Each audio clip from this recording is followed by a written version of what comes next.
जय श्री राम।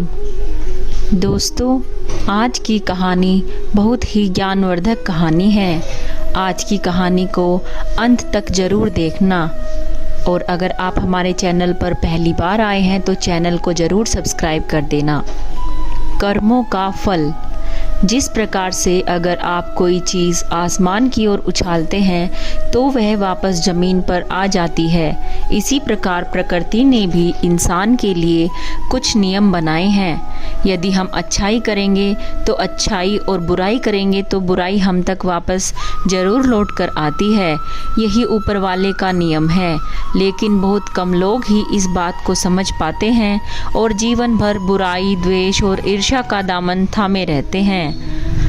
आज आप इसी पर आधारित इस वीडियो को देखेंगे, जिससे आप कुछ न कुछ सीख अवश्य लेंगे। विमला नाम की एक औरत किसी गांव में रहती थी। वह रोज़ अपने घर के लोगों के लिए खाना पकाती थी।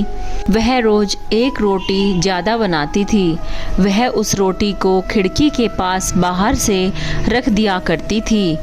उस रोटी को रोज़ एक बूढ़ा व्यक्ति उठाकर ले जाया करता था, और जब वह जाता तो वह रोज़ बोल कर जाता, जो तुम बुराई करोगे वह तुम्हारे पास रहेगी, और जो तुम अच्छाई करोगे वह तुम्हारे पास लौट कर अवश्य आएगी। और यह बड़बड़ाते हुए चला जाता।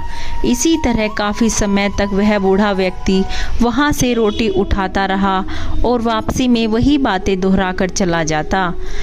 लेकिन विमला कभी उसकी बातों का अर्थ नहीं समझ पाई। अब वह उससे तंग आने लगी। वह सोचती, बजाय दुआ देने के वह बूढ़ा व्यक्ति उल्टा सुल्टा बोलकर चला जाता है। एक दिन क्रोध में आकर उसने इस बूढ़े व्यक्ति से निजात पाने की सोची। अब उसने उस दिन उस रोटी में जहर मिला दिया और वह खिड़की के ऊपर रखने जा रही थी। तभी उसके अंतर्मन से आवाज़ आई कि विमला, तुम यह क्या कर रही हो? अपने अंदर से आई उस अच्छाई की बात से विमला के हाथ कांपने लगे, और उसने जल्दी से उस रोटी को चूल्हे में जला दिया और सोचने लगी, हे ईश्वर, इतने दिनों से मैं यहाँ एक रोटी रख रही हूँ, लेकिन आज मैं ये क्या करने जा रही थी। फिर उसने एक और रोटी बनाकर वही खिड़की के सहारे रख दी।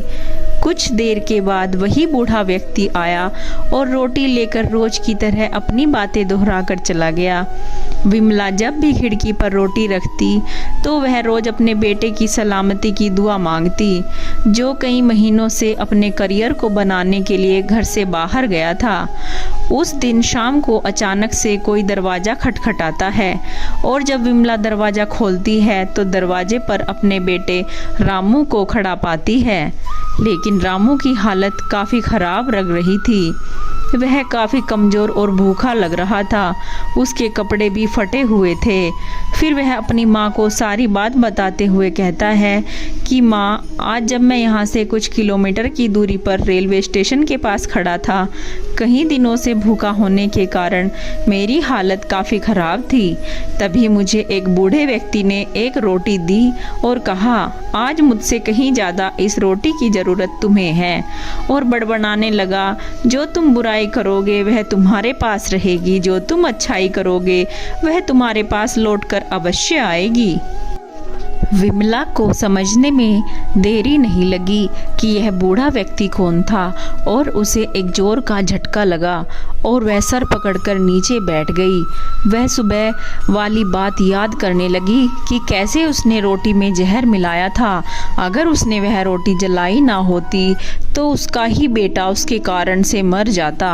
अब उस बूढ़े व्यक्ति की बातों का अर्थ पूरी तरह विमला को समझ में आ गया था। जो तुम बुराई करोगे वह तुम्हारे पास रहेगी, और जो तुम अच्छाई करोगे वह तुम्हारे पास लौट कर अवश्य आएगी। इसलिए दोस्तों, हमेशा अच्छाई का दामन थामा करें। दोस्तों, आज की यह वीडियो आपको कैसी लगी कमेंट करके ज़रूर बताएं। जय श्री